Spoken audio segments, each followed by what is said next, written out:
కనికరంగల దేవ, కృపోన్నతమైన మా తండ్రి, మా బ్రతుకులను వెలిగించుటకు తండ్రి, మీరిచ్చిన ఈ మహా అవకాశాన్ని బట్టి తండ్రి, మీరు అనుగ్రహించబోతున్న వాక్యాన్ని బట్టి తండ్రి, ముందుగా మీకు కృతజ్ఞతాస్తులు తెలియజేయించిన తండ్రి, వాక్యాన్ని విని మరచువారుగా కాకుండా వాక్యంలో ఉన్న ఆంతర్యాన్ని గ్రహిస్తూ ఎప్పటికప్పుడు మా విధేయతను సరిచేసుకుంటూ తండ్రి, మీరు కోరుకుంటున్న మార్పు వినబడుతున్న వాక్యాన్ని బట్టి మేము పొందుకుంటూ ఎల్లవేళ తండ్రి మిమ్మల్ని ఆనందపరుస్తూ మీ యొక్క కృపను పొందుకునే ధన్యకరమైన స్థితిలో మా ఆత్మీయ జీవితాలు వెలుగునట్లుగా మా అందరినీ సిద్ధపడవలసిందిగా వేడుకుంటూ, దీనుడను అల్పుడమైన నేను మీ పక్షాన్ని నిలబడి మాట్లాడబోతుండగా తండ్రి,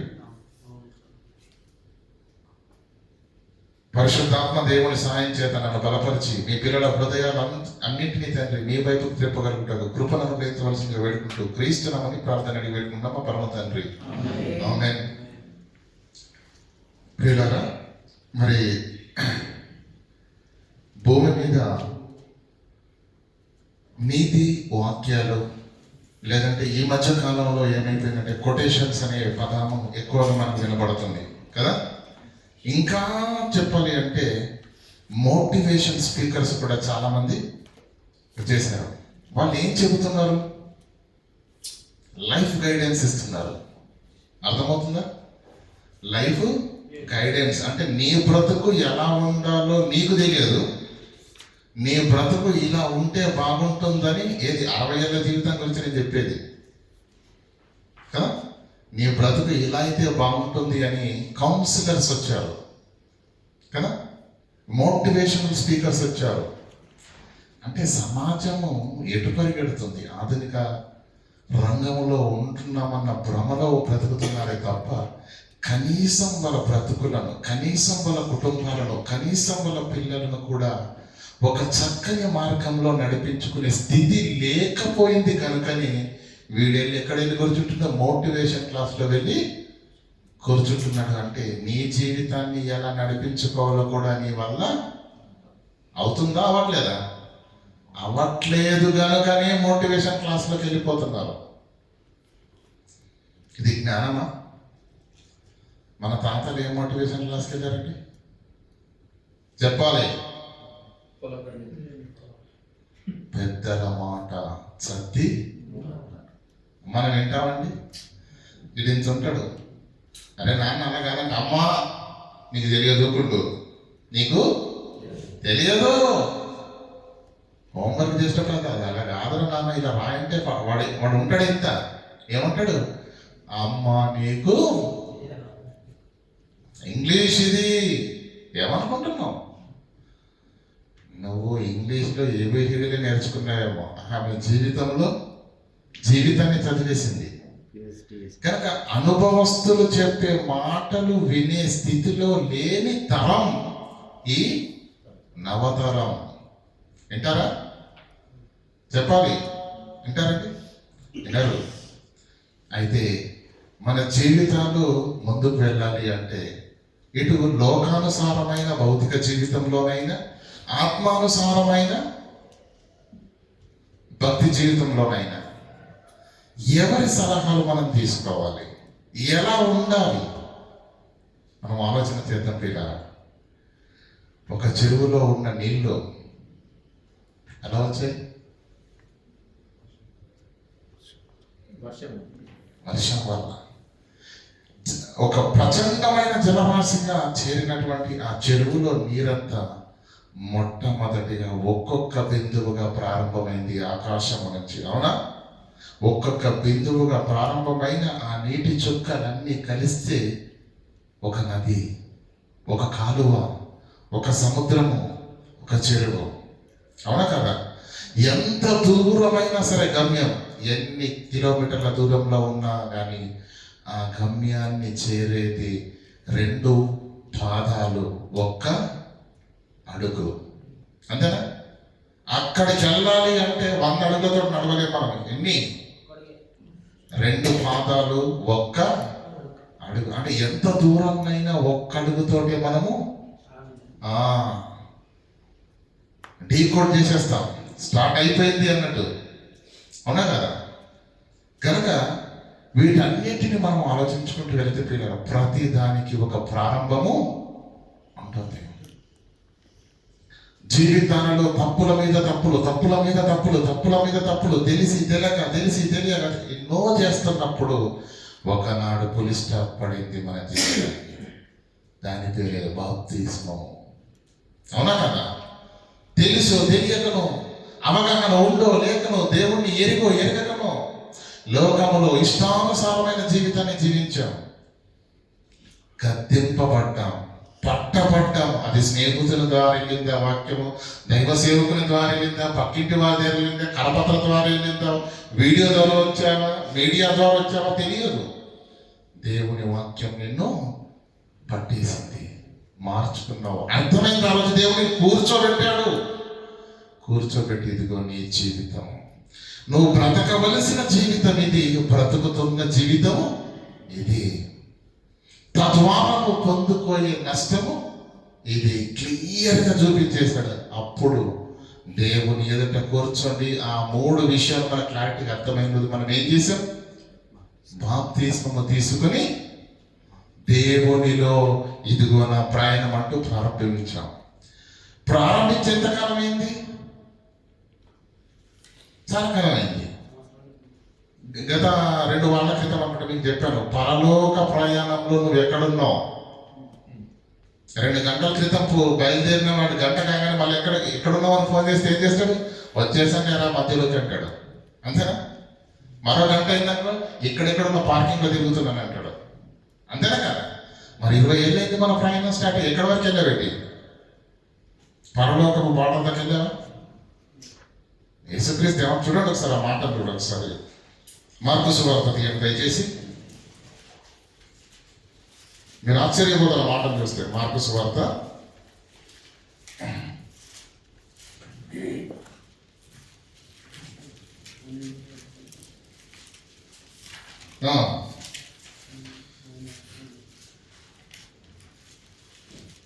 12వ అధ్యాయము 28వ వచనం.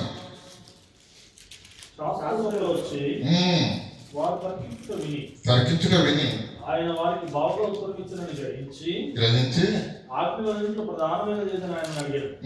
అందుకే యేసు ప్రధానమైనది ఏదనగా, ఓ ఇశ్రాయేలు వినుము, మన దేవుడైన యెహోవా అద్వితీయ ప్రభువు గనుక నీవు నీ హృదయముతోను, నీ పూర్ణ హృదయముతోను, పూర్ణ వివేకంతోను, పూర్ణాత్మతోను, పూర్ణ వివేకంతోను, పూర్ణ బలముతోను నీ దేవుడైన యెహోవాను ప్రభువును ప్రేమింపవలనన్నది ప్రధానమైన వాక్యం అన్నాడు. ఇక యేసుక్రీస్తుకు ఆ శాస్త్రికి సంభాషణ జరుగుతుంది. 34వ వచనంకి వెళ్ళేసరికి యేసుక్రీస్తు మాట్లాడుతున్న మాట చూడండి. ఎవరిచ్చారు ఉత్తరం? అతడెవడు? శాస్త్రి. శాస్త్రుల్లో ఒకడు యేసుక్రీస్తు అడిగిన ప్రశ్నకు సమాధానం కరెక్ట్ గా చెప్పేసరికి ఏసేమంటున్నాడు చూడండి. అతడు వివేకముగా ఉత్తరం ఇచ్చానని యేసు గ్రహించి నీవు దేవుని రాజ్యమునకు డిస్టెన్స్ చెప్తున్నాడు. చూసారా? ఎప్పుడు ప్రారంభమైందో దేవుడు ఆయన యొక్క ప్రయాణం, శాస్త్రి యొక్క ప్రయాణం మనకు తెలియదు. కానీ ఏమంటున్నాడు యేసుక్రీస్తు? నువ్వు దేవుని రాజ్యమునకు సరిహద్దులోకి వచ్చేసావా, బోర్డర్లోకి వచ్చేసావా ఆల్రెడీ. దేవుని రాజ్యమునకు నువ్వు దూరముగా లేవు, దగ్గరకు వచ్చేసావు. ఆనాడు ఆ ప్రాసంగంతో మీ అందరినీ ప్రశ్నించాను, మీరెక్కడ వరకు వెళ్ళారు పరలోక ప్రయాణంలో? పరలోకం దగ్గర చేరుకున్నారా? దరిదాపుల్లోకి వెళ్ళారా? స్టార్ట్ చేసిన దగ్గరనే అయిపోయిందని ఏం చేయను. స్టార్ట్ చేసిన దగ్గరనే ఆగిపోయింది. అలా అనడానికి వీల్లేదు. అంటే ఎదగాలి, ముందుకెళ్ళాలి. కుదిరితే పరిగెత్తు, లేదంటే నడువు. ఒకవేళ నడవలేని స్థితిలో ఉంటే పాకు.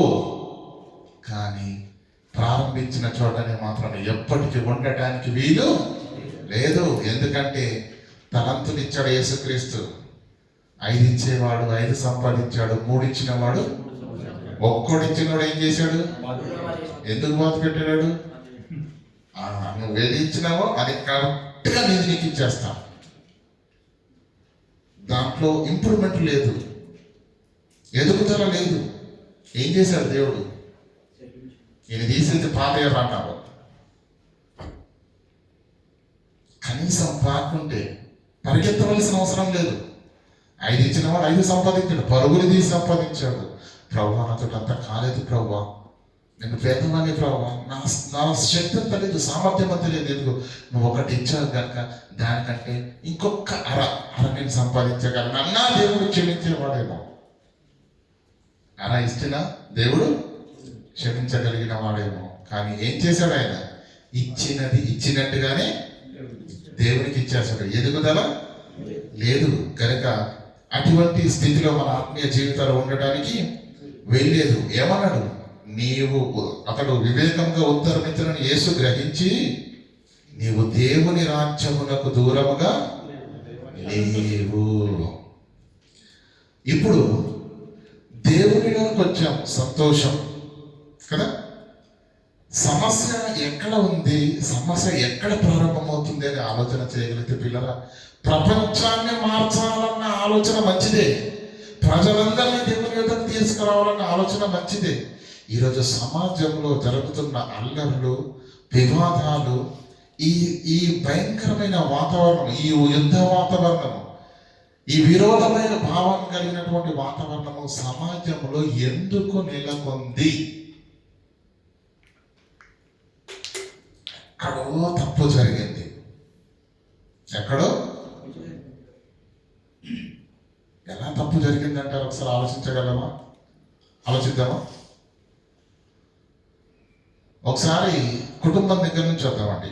ఎందుకంటే మనకు క్రమం తెలిస్తేనే మనకు విషయం అర్థమవుతుంది. కనుక ఎఫెసీలకు రాసిన పత్రిక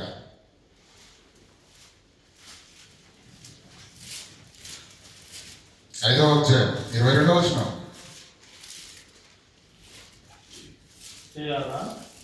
స్త్రీలారా ప్రభువునకు వలె మీ సొంత పురుషులకు లోబడి ఉండండి. పురుషుడు స్త్రీ కొరకు చేయబడ్డా, స్త్రీ పురుషుని కొరకు చేయబడింది వాక్య ప్రకారంగా. ఏమండి అమ్మ మీరు మాట్లాడలేదు, నా పైన కోపడద్దు, నేను వాక్యమే చెప్తున్నాను. చెప్పాలమ్మా, పురుషుని కొరకే స్త్రీ. ఇద్దరిని సృజించిన దేవుడు ఇద్దరిని నిలబెట్టి ఏం చెప్తున్నాడు? స్త్రీలారా ప్రభువునకు వలె సొంత పురుషునికి లోబడి ఉండండి అని వాక్యం చెప్తే, ఈ రోజు ప్రేమలు ఎక్కువైపోయి ఏమైపోతుందో తెలుసా అండి? లోబడి ఉండే వాళ్ళు చాలా తక్కువ, లోపరుచుకునే వాళ్ళు. రిమోట్ నా చేతిలో ఉండాలి, లేకపోతే వితండవాదం, విలయ తాండవమే జరుగుద్ది కుటుంబంలో. లోబడి ఎందుకు లోబడి ఉండమన్నాడు దేవుడు? బాగా ఆలోచించాలి ఈ పదాన్ని, చిన్నదనుకోకండి. ఈరోజు భార్య భర్త బాగుంది, ఓకే, పిల్లలు పుట్టారనుకోండి, కుటుంబము పెద్దగా అయిపోతుంది. ఏమండి, పిల్లలు పెరుగుతూ ఉన్నప్పుడు పిల్లలకు తండ్రి పైన ఉండే ప్రేమ గొప్పగా ఉంటుందా, తల్లి పైన ఉండే ప్రేమ గొప్ప ఉండేది? కరెక్ట్ చెప్పాలమ్మా. తల్లి పైననే ప్రేమ గొప్పగా ఉంటుంది కదా. తండ్రి ఎందుకో వినంగా కనిపిస్తాడు. కారణం ఏంటి? గద్దిస్తే తండ్రి దండిస్తాడు, కానీ తల్లి ఏం చేస్తుంది?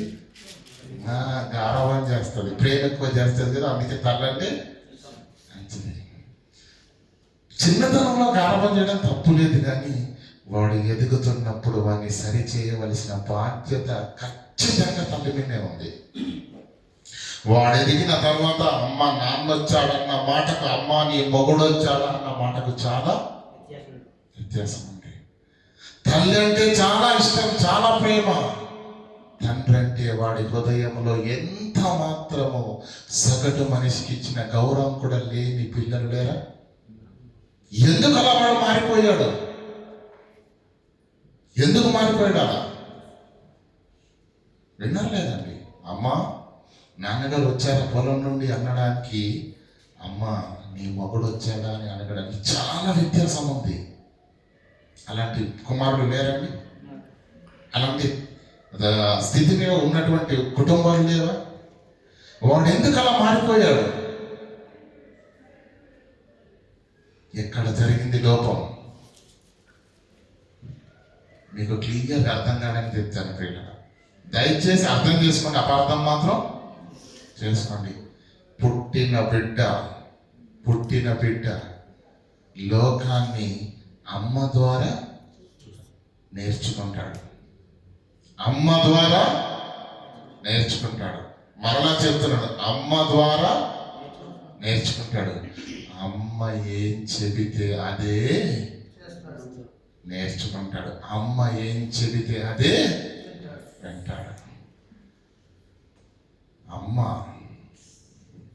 ఏమండి బిడ్డకు ఇదిగో నీ తండ్రి ఇతనే అని చెప్పింది అనుకో, వాడు ఇతన్నే తండ్రిగా పిలుస్తాడు.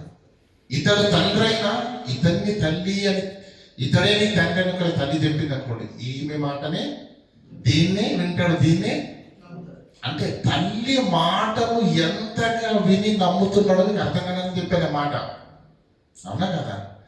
మరి ఇంతటి స్థితి ఉన్నప్పుడు కుటుంబ మేలు కొరకు, పిల్లల భవిష్యత్తు కొరకు ఉదయాన్నే పొలానికి వెళ్ళి, ఉదయాన్నే ఉద్యోగానికి వెళ్ళి, ఉదయాన్నే మరి కారు బయట వ్యాపారం చేయడానికి వెళ్ళి, రాత్రి వరకు ఎర్రటి ఎండలో కష్టపడి చెమటోడ్చి కుటుంబము 3 పూటలు తినాలనే కదా, పిల్లలకు మంచి బట్టలను, భార్యకు మంచి స్థితిని కల్పించాలనే కదా ఆయన వెళ్ళి బయటకు వెళ్ళి కష్టపడుతున్నది. తండ్రి గురించి ఒక్క మాట తేలిగ్గా మాట్లాడిన వెంటనే తల్లి సరిచేసి వెంపగా వేసి ఏమనుకుంటున్నాం? ఈరోజు పల్లెంలోకి 3 పూటలు కడపార మనం తినడానికి వస్తున్నదంటే తన సంతోషాన్ని కూడా మనందరి కోసం త్యాగం చేసి అక్కడ ఎర్రటి ఎండలో నలిగిపోతేనేరా మనకి బ్రతుకున్నది, ఈరోజు మనకి స్థితి ఉన్నది అని తల్లి మొదటి రోజే గద్దించి చెప్పగలిగితే తండ్రిని దూషించే ఏ కుమారుడు కూడా కుటుంబాల్లో ఉండడు. ఆ బాధ్యత తల్లిది, అలా పెంచవలసిన స్థితి తల్లిది. అది ఖచ్చితంగా తల్లి యొక్క బాధ్యతని. పిల్లలు సంస్కారంగా పెరిగారనుకోండి, దాని క్రెడిట్ ఖచ్చితంగా తల్లికే చెందుతుంది. పిల్లలు సంస్కారహీనులుగా దుర్భాషణ స్థితిలో ఉన్నారనుకోండి, ఖచ్చితంగా క్రెడిట్ కూడా ఎందుకు తల్లి అని నేను అంటున్నానంటే దయచేసి కోపడకండి.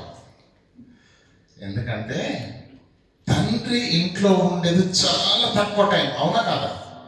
ఒప్పుకుంటారు లేదా? ఎప్పుడో పొద్దున్నే బయలుదేరేసి సాయంకాలం వెళ్ళిన తర్వాత గంట సేపు అరగంట సేపు ఉండి, అరగంటలో ఎన్నో చిరాకులు, ఎన్నో టెన్షన్స్, అప్పుల బాధలు కావచ్చు, ఆర్థిక బాధలు కావచ్చు, ఉద్యోగ బాధలు కావచ్చు, పని చేసే దగ్గర ఇబ్బంది పరిస్థితులు కావచ్చు, ఎన్నో ఉంటాయండి.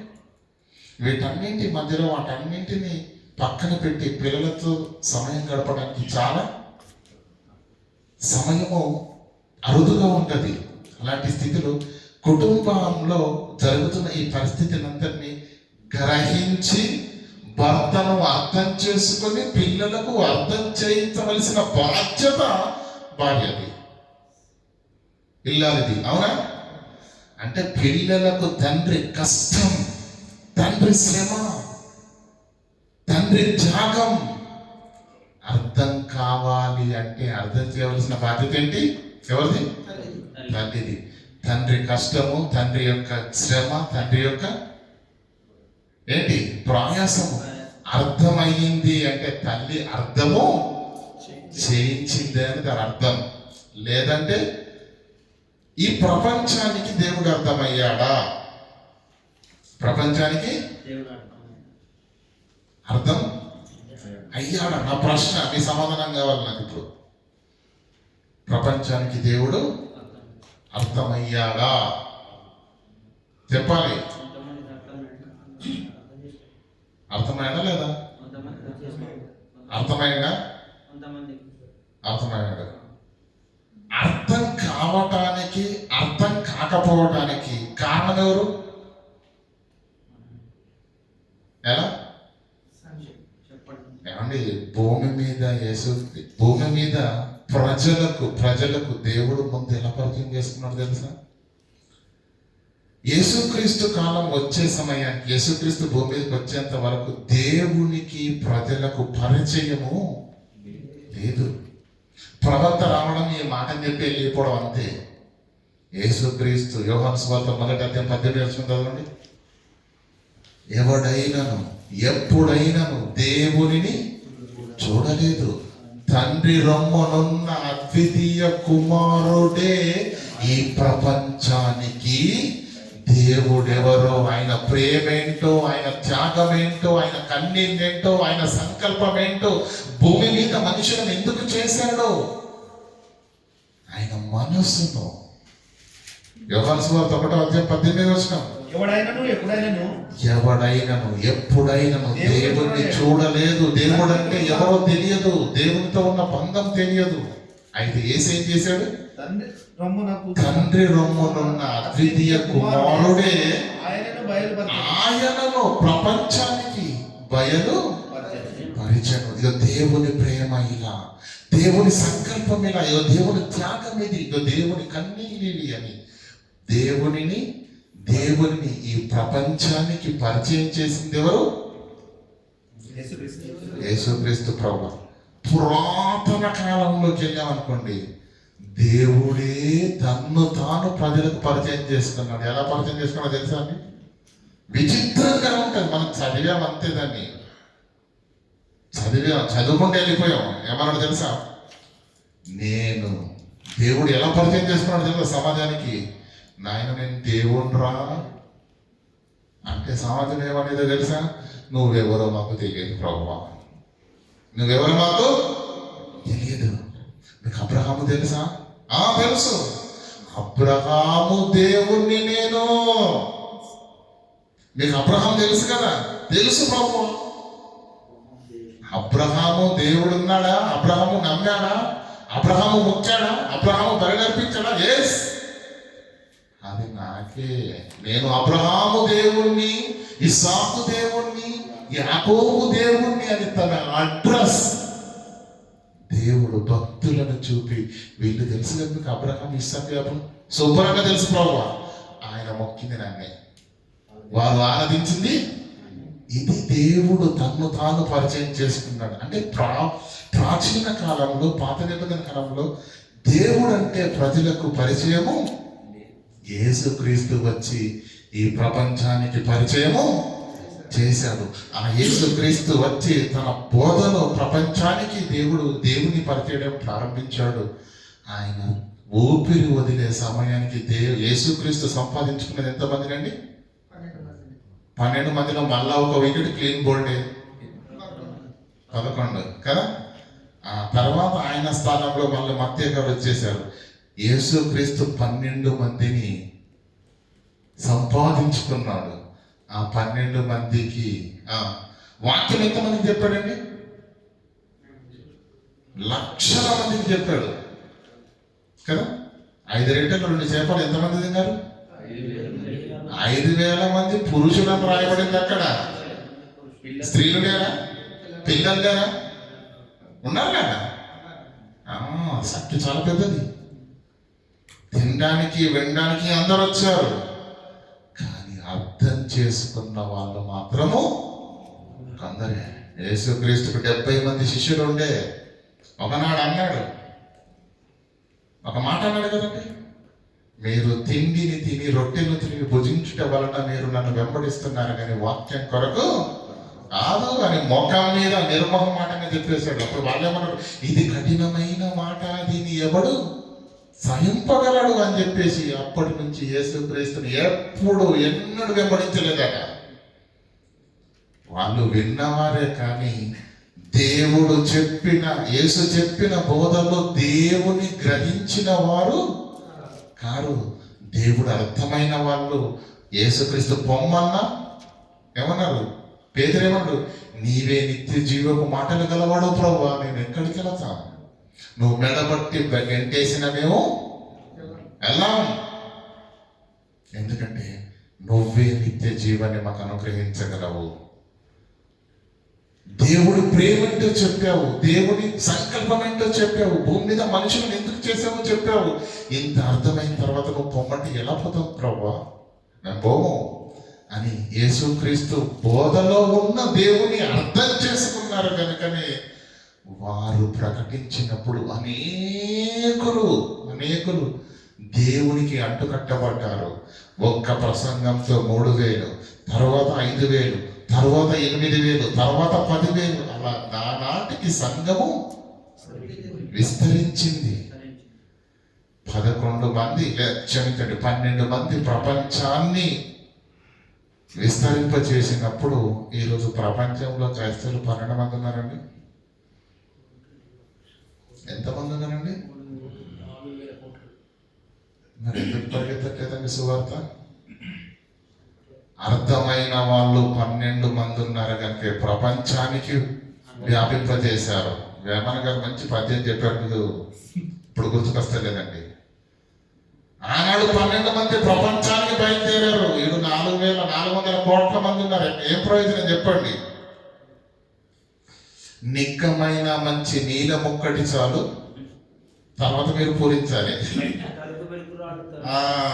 ఎవరు?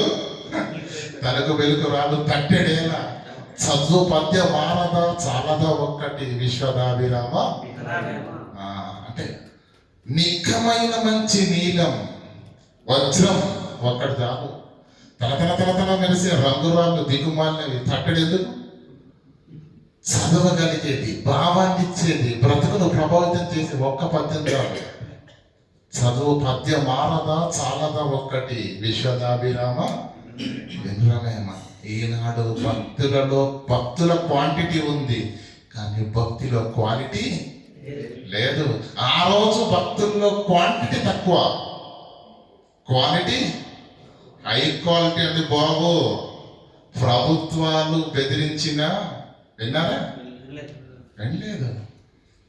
పరిశుద్ధతలో కానీ, భక్తిలో కానీ, దేవుని ప్రేమించటంలో కానీ, దేవుని కొరకు నిలబడటంలో కానీ, కార్యాలు చేయటంలో కానీ ఏ విషయంలోనూ కూడా తగ్గిన వారు కాదు. వారు కన్నీళ్లు విడిచిన, వారు కష్టాలు కోర్చిన, వారు సుడిదెబ్బలు తిన్న దేవునిని మాత్రము ఆనందపెట్టిన భక్తి జీవితాలు మన పూర్వీకులవి. ఈరోజు ఆనందం అంతా మన దగ్గరే ఉంటుంది, దేవునికి మాత్రం ఏమీ ఉండదు. కనుక ప్రియులారా, దేవుణ్ణి అర్థం చేసుకున్న భక్తి జీవితాలు మనవి కావు. బాప్తిజం తీసుకోండి అంటే తర్వాత తీసుకుందాం. ఏం అర్థమైంది చెప్పండి? బాప్తిజం తీసుకొని రూమ్లో కూర్చుంటాడు, రా అంటే వస్తానులే తర్వాత. బాప్తిజం తీసుకోవడం ఎంత ప్రాముఖ్యమో అర్థమైందా? బాప్తిజం తీసుకున్న తర్వాత మందిరానికి వెళ్ళడం ఎంత ప్రాముఖ్యమైనదో అర్థమవుతుందా? ఆ మందిరానికి వెళ్ళినటువంటి నీవు, దేవుని వాక్యాన్ని వింటున్న నీవు అనుక్షణము నేర్చుకుంటూ మార్చుకుంటూ దేవునిలో ఆత్మీయతను ఎదగవలసిన ఎంత ప్రాముఖ్యమో తెలుసా? దేవుడు తక్కడలో చూస్తే నువ్వు తూగిపోతే, నీ క్రియలు తేలిపోతే నువ్వు ఎక్కడికి వెళ్తావు? పరుగులు తీయాలి. ఏ విషయంలోనే సరికి ప్రియుల నిమ్మకు నీరెత్తినట్టుగా ఉంటుంది. సీరియస్నెస్ అనేది భక్తి జీవితంలో నేడున్నటువంటి భక్తులకు లేదు. గద్దించిన బాధే, దేవుని వాక్యంతో సరిచేసిన తప్పే. ఎందుకో జనులు హితబోధను, అది దేవుని వాక్యమైనా సరే మాకు అనుకూలంగా ఉండేటట్టయితే ఓకే. కల్పనా కథల వైపు తిరుగు కాలము వచ్చును. కనుక ప్రియులారా ఆలోచించండి. భక్తి యేసు దగ్గరికి ఎందుకు వచ్చావో సూటిగా శుద్ధి లేకుండా మీకు ప్రశ్నించినప్పుడు మీ నోటి నుంచి రావాల్సిన సమాధానం ఏంటో తెలుసా? పరలోకం చేరటానికి వచ్చాను. ఆయన ఏం చెబితే అది, ఎలా చెబితే అది చేసుకుంటూ వెళ్ళిపోతాను. లొకేషన్ పంపిస్తారు మన అన్న ఇక్కడికి రావాలి, మిమ్మల్ని కలవాలంటే ఏం చేస్తాడు? లొకేషన్ పంపిస్తాడు. అందులో ఎప్పుడు రాలేమనుకోండి అక్కడికి మనం గూగుల్ మ్యాప్ ఏం చెప్తుంది? అక్కడికి వెళ్ళంటది, సిగ్నల్ నుంచి లెఫ్ట్ తీసుకోమంటది. నేను నలుగురు చెప్పినా వినను, అటువంటి మొబైల్ నువ్వు చెప్తే నేను వింటానా? అని లెఫ్ట్ వెళ్ళమంటే వెళ్ళలేదు అనుకో, ఎటు వెళ్తావు? నువ్వు వెళ్ళాల్సిన చోటుకి వెళ్ళావు. నువ్వు వెళ్ళాల్సిన చోటుకి వెళ్ళాలంటే ఇది చెప్పినట్టే వినాలా? ఎందుకు? జ్ఞాపకం చూపిస్తుంది, దిక్సూచి. అది పరలోకం చేరాలంటే ఏమండి? దేవుని వాక్యం అనే దిక్సూచి సత్క్రియలు చేయమంటుంది. నిన్ను వారిని పొరుగు వారిని ప్రేమించమంటుంది, భక్తిగా ఉండమంటుంది, నాణ్యతగా ఉండమంటుంది కదా. దేవుడు చూస్తున్నవాడు. ఇంతకుముందు సహోదరుడు మంచి పాట పాడాడు కదండి, కళ్ళు మూసుకున్నవాడు కాదు మన దేవుడు. ఎంత పవర్ఫుల్ అంటే నీ తల వెంట్రుకలను కూడా. ఈ మాట మనకు ఖచ్చితంగా చలిదూరం తెప్పించాలి కదా. మనం ఏమనుకుంటాం అంటే ఆ దేవుడు అన్ని చూస్తారా ఏంటి? ఏం కథలు ఉంటాను నేను, ముందునున్న వాళ్ళు కనిపిస్తారు కదా, మాస్టర్ గారికైనా దేవుడికైనా. వెనకాలన్న మేము కనిపిస్తామేంటి అనుకుంటే దేవుడు ఏమన్నాడు? నీ వెనకాలన్న నీ వెంట్రుకలను కూడా. అంటే దేవుడు లెక్కలు ఎంత పర్ఫెక్ట్. గత వారం నేను ఎక్కడంటే జబ్లలో చెప్పినప్పుడు అడిగాను మీ అందరినీ, 12 ఆరు ఎంత అని. అందరూ మొబైల్ తీశారు కదా, అందరూ క్యాలిక్యులేటర్ ఓపెన్ చేసి చెప్పారు. దేవుడు క్యాలిక్యులేటర్ ఓపెన్ చేయడు. ప్రపంచంలో ఆయన నేల మీద తల్లి గర్భం గుండా పుట్టిన ప్రతి ఒక్కడి చిట్ట దేవుడి దగ్గర ఆన్ రికార్డుగా ఉంటుంది. వాడు భూమి మీద బ్రతికినంత కాలంలో వాడు నాలుక మాట్లాడిన మాటలు ఇన్ని కోట్ల, ఇన్ని లక్షల, ఇన్ని వేల, ఇన్ని వందల. Very good. అందులో దేవుడి కొరకు మాట్లాడిన మాటలన్నీ తక్కువ, చాలా తక్కువ ఉంటాయండి. ఇది పెరగాలి. దేవుని కొరకు మనం చేస్తున్న పని పెరగాలి, పరిచర్య పెరగాలి, పరిశుద్ధత పెరగాలి, భయం పెరగాలి, భక్తి పెరగాలి, ప్రార్థన పెరగాలి, వాక్యం చదవడం పెరగాలి. ఎక్కడ ప్రియులరా దేవుడు అనేసరికి ప్రియులరా భయం లేకుండా అయిపోయింది. అన్న మంచి వీడియో పెట్టాడు అందులో. బైబుల్ 1 సంవత్సరం చదవాలంటే, 1 సంవత్సరం పాటు చదివి, ఎప్పుడు బైబుల్ కంప్లీట్ కావాలంటే చదువుతూ 1 సంవత్సరం పాటు మనం క్యాల్కులేషన్ చేస్తే రోజుకు 12 నిమిషాలు. నిజం చెప్పండి, 12 నిమిషాలన్నా బైబుల్ చదువుతున్నాం మనం. ఎలా క్షమిస్తాడు చెప్పండి దేవుడు? ఎందుకంటే చెప్పండి, మా భక్తి ఎదగాలనే కదా, నేర్చుకోవాలనే కదా, సరిదిద్దుకోవాలనే కదా దేవుడు మరలా మరలా మరలా అవకాశాన్ని ఇస్తూ దేవుడు మనల్ని ఇంకా కాచి కాపాడుతున్నాడు. దేవుడు అవకాశం ఇస్తున్నాడు, మనం అలసుగా తీసుకుంటున్నాం. దేవుడు అవకాశం ఇస్తున్నాడు, మనం పట్టించుకోవట్లేదు. ప్రియులారా, ప్రేమ ప్రేమ ప్రేమ ప్రేమ ప్రేమ. ఆ ప్రేమ ఒక్కసారి వెక్కసమైతే,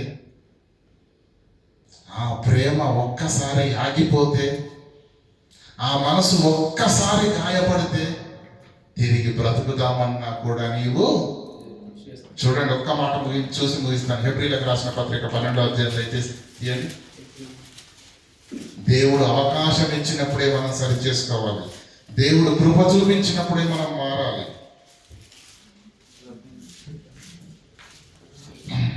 12:16 చదువుకున్నాం. 16-17. ఒక్క పూట కూటి కొరకు తన జ్యేష్ఠత్వపు హక్కును అమ్మిన ఏశావు వంటి భ్రష్టుడు అయిన మీ వ్యభిచారి అయిన మీలో, మీ జీవితాలలో, మీ వ్యక్తిగత జీవితాలలో ఒకవేళ ఉన్నాడేమో అని జాగ్రత్తగా చూసుకోండి అని కిందేమంటున్నాడు? ఏశావు ఆ తప్పు చేసిన తర్వాత తప్పు తెలుసుకొని దేవుని ఆశీర్వాదం పొందగోరి కన్నీళ్లు విడుచుచు దానికోసము శ్రద్ధతో వెతికిన మారు మనస్సు పొంద అవకాశము దొరకక విసర్జింపబడ్డాడు. గెట్ అవుట్ అన్నాడు దేవుడు. అది మీరు ఎరుగురు. అది మీకు తెలుసు ఇశ్రాయేలీయులారా. అది తెలుసుకోవాల్సింది దేవుని సంగమా మనం. కనుక దేవుడు అవకాశం ఇచ్చాడు కనుక ఈరోజు ఇంకా ఊపిరి మనలో ఉంది. కానీ మనం ఏమనుకుంటామంటే అలా అంత అవుతుంది అనుకుంటాం. సింపుల్గా మనం సీరియస్నెస్ ఉండదు. దేవుని కృపను గమనించండి, దేవుని ఆశీర్వాదాన్ని గమనించండి, దేవుని దీర్ఘశాంతాన్ని గమనించండి. దేవుడు మనకు అనుగ్రహిస్తున్నటువంటి కృప అవకాశాన్ని బట్టి ఈరోజు మీరు నేను నాలో మనలో క్షేమము నీతి లేకపోయినా ఇంకా మనం బ్రతుకుతున్నామంటే కేవలం దేవుని యొక్క కృప. ఆ కృపను ప్రియులారా అవహేళన చేయొద్దు. ఆ కృపను అశ్రద్ధ చేయొద్దు, అపహాస్యము చేయొద్దు. మార్చుకుందాం. నేననే దినం ఉండగానే మనము రక్షణలోనికి రావాలి. రక్షణలో వచ్చి తప్పిపోయిన వాళ్ళు సరి చేసుకోవాలి, నిలబడాలి, ఏమంటే నడుం కట్టాలి. రామయ్యున్న దినాల్లో గొప్పగా మన ఆత్మీయ జీవితాలు ఉండున్నట్లుగా, అనేకులకు మన ఆత్మీయ జీవితాలు మాదిరిగా మార్గదర్శకంగా ఉంటున్నట్లుగా మన బ్రతుకులు సంఘానికి ఆశీర్వాదకరంగా ఉండాలి తప్ప కీడును తీసుకొచ్చే విధంగా ఉండడానికి వీలు లేదు. కనుక అతి ఆశీర్వాదకరమైనటువంటి ఆత్మీయ జీవితాలు మనం కలిగి ఉన్నప్పుడు, నాణ్యత కలిగిన భక్తిని మనం చేసినప్పుడు, దేవుణ్ణి మనం అర్థం చేసుకున్నప్పుడు సమాజానికి మనం అర్థం చేయించగలం. కానీ క్రైస్తవుల దగ్గరనే ఉంది తప్పంత. ఎందుకో తెలుసా? క్రైస్తవుడికి దేవుడు అర్థము ఒక్క అంశం గురించి, ఒక్క అంశం ప్రార్థనలో ఏకీభవనం ఉందండి, బాప్తీసం విషయంలో ఏకీభవనం ఉందా, స్వస్థత వరాల విషయంలో ఏకీభవనం ఉందా, భాషల విషయంలో ఏకీభవనం ఉందా? ఎన్ని సబ్జెక్టులు ఉన్నాయి, ఎన్ని అంశాలు ఉన్నాయి ప్రియులారా. ఎవడి బుర్రలో పుట్టింది వాడు బోధించడం ప్రారంభించాడు. ఎవడి బోధ వాడితే, ఎవడి సిద్ధాంతం వాడితే, ఎవడి ఆలోచన వాడితే. బైబిల్ ఒక్కటిగా ఉన్న ఈరోజు క్రైస్తవ్యం ఒక్కటిగా ఎందుకు లేదు అంటే దాని అర్థం ఏంటో తెలుసా? వీరికి దేవుడు అర్థం కాలేడు. అర్థం అయ్యుంటే అందరి సారం ఒక్కటిగా ఉండేది. క్రైస్తవుడికి దేవుడు అర్థం కాకపోతే వాడు సమాజానికి ఏం చెప్తున్నాడు? అక్కడ ప్రారంభమైంది సమస్య. ఏమండి, చనిపోతున్నటువంటి శవాన్ని, బహిరంగ సభలు జరుగుతుంటే చనిపోతున్న శవాన్ని ఆపి తీసుకొని వచ్చి స్వస్థతలు చేస్తాను కదా, చచ్చిపోయిన వీళ్ళు లేపన్నారు. కిమ్మం లేదండి. వెంటనే ఒక ప్రబుద్ధుడు వచ్చి ఏమన్నాడు? చచ్చిన వాడిని తర్వాత అని చెప్పేసి కళ్ళ ముందే కోడిని చంపేసి కనీసం దీన్ని బ్రతికించు, అప్పుడు నీ పవర్ ఏంటో నమ్ముతామని. బైబిల్లో ఉన్నది చెప్పండి, దేవుడు చెప్పింది చెప్పండి, సత్యం చెప్పండి. అప్పుడు ప్రజలు కూడా అన్యులైనప్పటికీ, హేతువాదులైనప్పటికీ, క్రీస్తు విరోధులైనప్పటికీ ప్రతి ఒక్కరూ దేవుని యొద్దకు ఖచ్చితంగా నువ్వు చేయవలసింది ఏంటో తెలుసా? దేవుణ్ణి నువ్వు అర్థం చేసుకొని సమాజానికి అర్థం చేయించాలి. ఇల్లాలు వర్తం అర్థం చేసుకొని పిల్లలకు చెప్పాలి. అప్పుడు కుటుంబం కట్టబడుతుంది. అప్పుడు తల్లిలో, తండ్రిలో, పిల్లల్లో నవ్వులు, సంతోషము, ఆనందము, ఐక్యత ఉంటుంది. ఆ బాధ్యతను సంపూర్ణంగా పోషించకపోతే ఇల్లాలు, కుటుంబమే విచ్ఛిన్నమైపోతుంది. ఆ కుటుంబ పాత్రలో ఏమంటే స్త్రీది ఆ పాత్ర అయితే ఈ లోకం అనే కుటుంబంలో క్రైస్తవుడా నీదే ఆ స్త్రీ పాత్ర. ఏమన్నాడు? సంఘమును ఏమన్నాడు? కన్యక అన్నాడు కదా. యేసు అంటే వరుడు పెళ్లి చేసుకోబోయే వధువు ఎవరు? సంఘం, మనమే. కనుక మన పాత్ర ఏంటో తెలుసా? మన దేవుణ్ణి, మన క్రీస్తును చదివి, విని, గ్రహించి, నేర్చుకొని ఆరాధనకు తప్పకుండా వస్తూ అనునిత్యము ఎదుగుతూ, అనునిత్యము సరిచేసుకుంటూ, అనునిత్యము బలపడుతూ మనం దేవుని స్పష్టంగా అర్థం చేసుకుందాం. దేవుడు చెప్పినట్టుగా, దేవుడు బైబిల్లో ఉన్నట్టుగా అర్థం చేసుకుందాం. అప్పుడు నువ్వు సమాజానికి దేవుణ్ణి దేవునిగా పరిచయం చేయగలుగుతావు. దేవుణ్ణి దేవునిగా, దేవుని బైబిల్లో ఉన్నట్టుగా పరిచయం చేయగలుగుతావు. అప్పుడు సమస్య అనేది ఉండదు, సరికదా. అప్పుడు లోకంలో ఉన్నటువంటి దేవుని పిల్లలు అన్యులైతే ఎవరైతే ఉన్నారో వాళ్ళందరూ బాహాటముగా దేవుని మందిరంలోకి వచ్చి దేవుని మందిరము దేవుని పిల్లలతో నింపబడుతుంది. అలా కాకుండా ఈ బైబిల్ అర్థం చేసుకోనక, దేవుని అర్థం చేసుకున్నాక ఎవరికి ఇష్టం వచ్చినట్టు వారు పెట్టలేకపోతున్నారు. కనుక నాస్తికులకు, హేతువాదులకు, క్రీస్తు పైన విరుచుకుపడుతున్న వాళ్ళందరూ ఎన్ని ప్రశ్నలు వేస్తున్నారండి. వీరందరికి అవకాశం ఇచ్చింది ఎవరు? అరకొరగా బైబిల్ పైన మిడిమిడి జ్ఞానం కలిగి బయటికి వెళ్ళి మాట్లాడుతున్న వీళ్ళందరూ కాదా దేవుని నామాన్ని అవమానపరుస్తున్నది? నువ్వు అర్థం చేసుకుని ఉంటే బైబిల్ను నువ్వు నేర్చుకొని ఉంటే, నీకు సంపూర్ణంగా దేవుడు అర్థమైంటే, అప్పుడు నీకు అర్థమైనట్టుగా బైబిల్లో ఉన్నట్టుగా దేవునిగా సమాజంగా పరిచయం చేసి ఉంటే ఈ పరిస్థితులు వచ్చి ఉండేవే కావు. కనుక సమస్య క్రైస్తవుల దగ్గర ఉంది. సరి చేసుకోవాలి, మార్చుకోవాలి. దేవుడు బైబిల్లో ఉన్నది ఉన్నట్టుగా నేర్చుకొని గ్రహించి అప్పుడు సమాజానికి చెప్పండి. సమస్యలు తలెత్తవు, నూతన ఆత్మలను సంపాదించుకోగలుగుతాం. కనుక పిల్లల అట్టి బాధ్యత, భారము ఈరోజు అల్పులంగా ఉన్నటువంటి నీపైనైనా నాపైనైనా మనపైన ఉన్నది. కనుక జరిగినదేదో తప్పు జరిగిపోయింది, కనీసం మనము నేర్చుకున్నంత వరకు, మనకు అవకాశం ఉన్నంత వరకు సత్యాన్ని, వాక్యాన్ని, దేవునిగా బైబిల్లో ఉన్నట్టుగా నేర్చుకుందాము. ఉన్నది ఉన్నట్టుగా ప్రచారం చేద్దాము, ప్రకటిస్తాము, దేవుని పరిచయం చేద్దాం. దేవుడు